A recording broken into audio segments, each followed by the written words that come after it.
My grandmother died on a Tuesday in March, and by Thursday, my uncle had already changed the locks on her house. I found out the same way I found out about most things in my family. Late, by accident, through a text that wasn't meant for me. My cousin messaged the wrong thread. Did Uncle Ray get the house sorted yet? And my aunt replied, done. Keys are with the realtor Friday. I sat in my car in the parking lot of the hospital where I had just finished a 12-hour shift, still in scrubs, reading that exchange 3 times, 4 times, 5. My grandmother had been gone for 48 hours. I had held her hand when she took her last breath. I had called the funeral home. I'd signed the paperwork because no one else would pick up their phones at 2 in the morning. And my uncle had already changed the locks. I need to back up, because if I start here, you'll think this story is just about a house. It isn't. It's about a woman named Ruth Ann who raised me from the time I was 7 years old, and what her family, my family, decided she was worth the moment. She was no longer breathing. My mother struggled with addiction for most of my childhood. I'm not going to sugarcoat it or dress it up in polite language. She struggled, she left, and I ended up on my grandmother's doorstep in rural Ohio with a garbage bag full of clothes and a broken sandal on my left foot. My grandmother opened that door, looked down at me, and said, "Well, come on then. Supper's almost ready." That was it. No drama, no conditions. She just moved over and made room. I grew up in that house. The yellow one on Crescent Mill Road with the peeling porch railing she always meant to fix, and the garden out back where she grew tomatoes every summer until her knees gave out. I did my homework at her kitchen table. I learned to drive in her driveway. She came to every single one of my nursing school graduations, pinning ceremony, graduation, all of it, wearing the same good blazer she'd had since 1987 and crying like it was her own accomplishment. In a lot of ways, it was. She had 3 children of her own. My Uncle Ray, the oldest, my Aunt Darlene, and my mother, the youngest, who had been in and out of the picture my whole life and was currently somewhere in Arizona, sober for 8 months this time, which was the longest she'd ever managed. Ray and Darlene had their own families, their own houses, their own lives. They called Grandma Ruth Ann on holidays. They showed up at Christmas with store-bought pies and left by 4 in the afternoon. They hadn't spent a single night under her roof in 15 years. I moved back in with her 3 years ago when she was diagnosed. Small cell lung cancer, stage 3. The doctors were honest with us. This was a management situation, not a cure situation. We could buy time. We could make her comfortable. But the prognosis was what it was. I transferred to the hospital 40 minutes from her house. I rearranged my schedule around her appointments.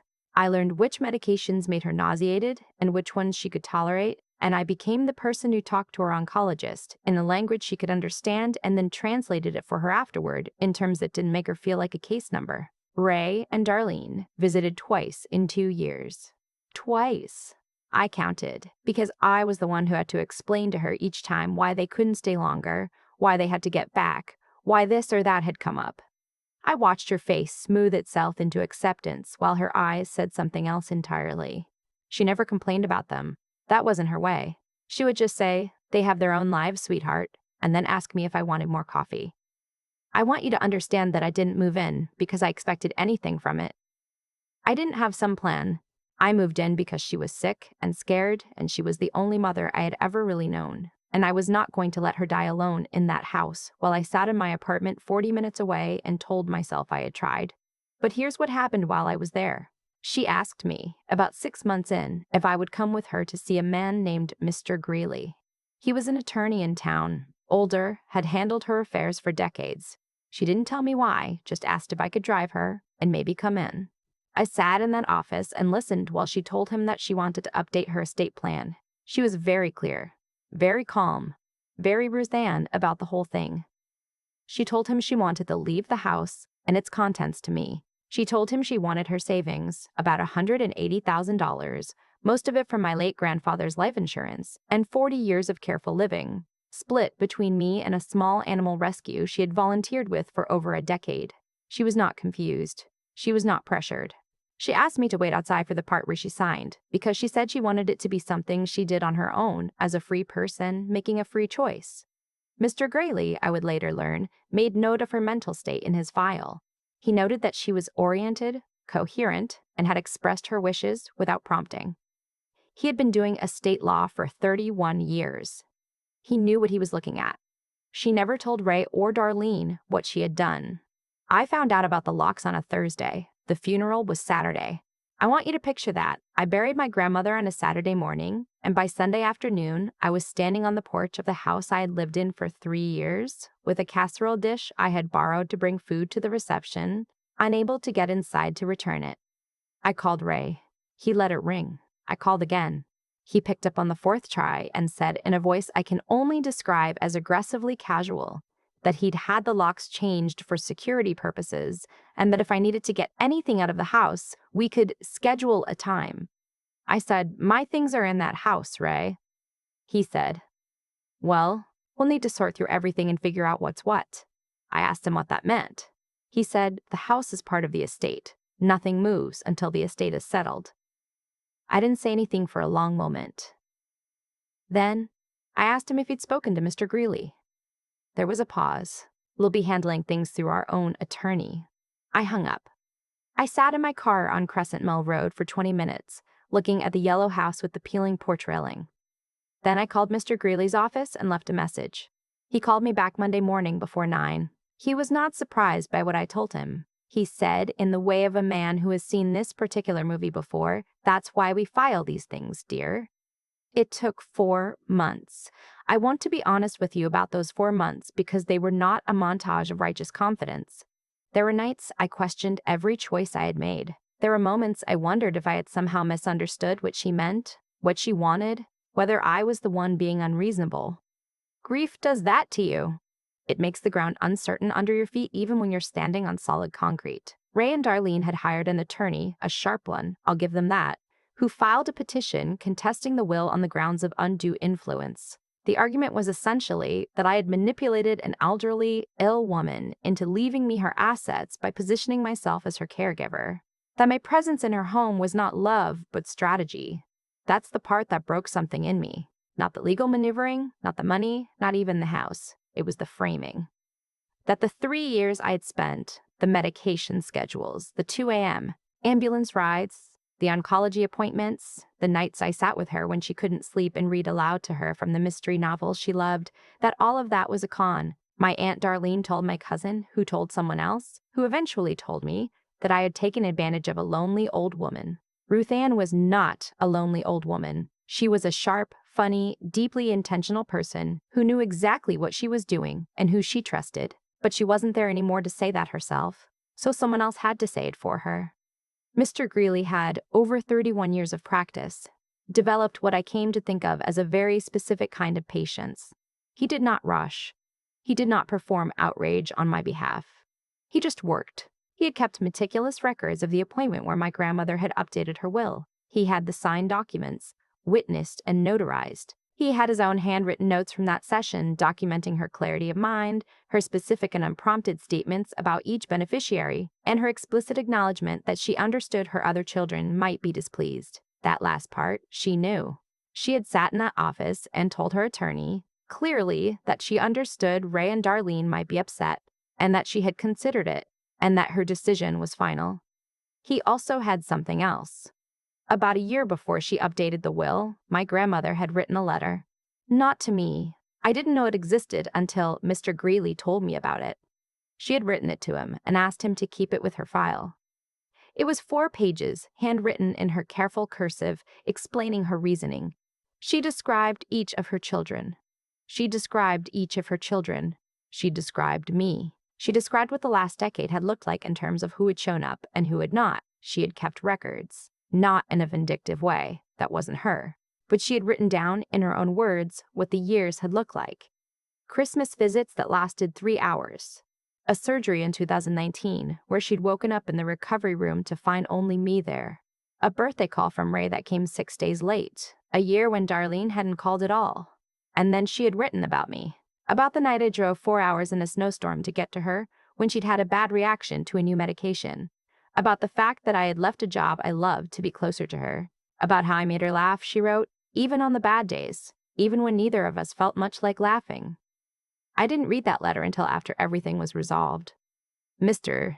Greeley read portions of it into the record at the hearing, and I sat in that courtroom and stared at the table in front of me, because if I had looked up, I would not have been able to hold myself together. Ray and Darlene's attorney argued that the letter itself was evidence of my influence, that I had somehow coached her to write it, or created an environment where she felt pressured to justify her choices. Mr. Greeley let him finish. Then he said, calmly, "The letter was written 14 months before my client passed, deposited directly with this office, and my client made no mention of it to her granddaughter at any time. If counsel would like to explain the mechanism by which undue influence operates retroactively and in secret, the court has time." The judge did not look particularly impressed with the counterargument. There was a moment, about halfway through the hearing, that I keep coming back to. Ray had been called to testify about his relationship with my grandmother. His attorney walked him through a series of questions designed to paint a picture of close, loving family involvement. Yes, he had visited. Yes, they had spoken regularly. Yes, he had visited Wes. They had spoken regularly. Yes, he had been concerned about his mother's health. Yes, he had tried to be involved, but I had been difficult to reach and had controlled access to her. He was a decent enough liar. Composed. He had clearly prepared. Then Mr. Greeley stood up. He asked Ray, very politely, when he had last visited before her diagnosis. Ray said he thought it had been maybe a year before, around Christmas. Mr. Greeley asked if he was aware that his mother had been hospitalized in February of that year for a respiratory infection. Ray said he hadn't known about that. Mr. Greeley asked if he was aware she had been hospitalized again in August of that year for a fall. Ray said, and this is the part I will remember for the rest of my life. He said he didn't think he'd been told about that one either. Mr. Greeley nodded and turned to the judge. He had phone records. He had my grandmother's call logs from those 2 hospitalizations. I was listed on them, repeatedly. Ray was not. Darlene was not.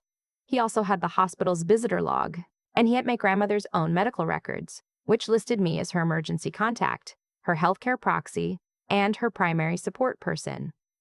Those designations, Mr. Greeley noted, were made and notarized by my grandmother herself, independently at the hospital's request, without my presence. Ray's attorney objected to something. I don't even remember what. It didn't matter. The judge asked Ray one more question. Directly, without going through the attorneys, she asked him if he had been present when his mother passed. Ray said no. She asked him who had been. He looked at me across the courtroom. For just a second, something moved across his face that might have been shame or might have been anger. I couldn't tell, and I don't suppose it matters. He said, "She was." The judge wrote something down. The petition was dismissed. My grandmother's will was entered into probate as written. The house on Crescent Mill Road passed to me. The savings were distributed as she had directed. A portion to me, a portion to the rescue organization she had loved, which sent a handwritten thank you note to Mr. Venerable. Greeley's office that he framed and put on his wall. Ray and Darlene were each left a small bequest, a few $100s each, some personal items of sentimental value. She had included them. She had not forgotten them. She just knew, and had always known, the difference between people who loved her and people who would love her estate. Their attorney had, per the will's no contest clause, cost them even those small bequests by filing the challenge. Mr. Greeley informed them of this after the petition was dismissed, and a letter I imagine was very polite and very final. I don't know what Ray said when he received it. I haven't spoken to him since the courthouse parking lot, where we passed each other, and he looked straight ahead, and I let him. I'm living in the house now. I fixed the porch railing this past fall, hired someone because I am a nurse and not a carpenter, but I stood there while they worked and I felt her in it somehow, the satisfaction of it. The garden is mostly raised beds now because my knees aren't what hers were, and I'm only 31, which makes me laugh in a way she would have appreciated. I kept all her mystery novels. I keep meaning to read through them in order, but mostly I just pick up whichever one feels right. There's a photograph of us on the mantle from my nursing penning ceremony. She's in the blazer. I'm in the white uniform.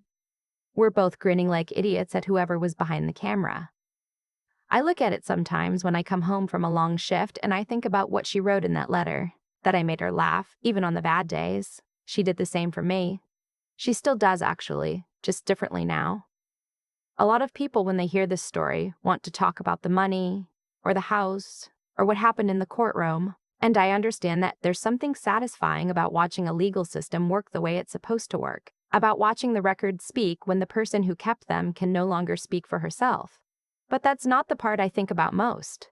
The part I think about most is a night about 8 months before she died, when she was having a bad stretch and couldn't sleep, and we were both sitting in the kitchen at 2 in the morning with cups of tea we weren't really drinking. She looked across the table at me and said, out of nowhere, I need you to know that you were never a burden. Not for one single day. I didn't know what to say.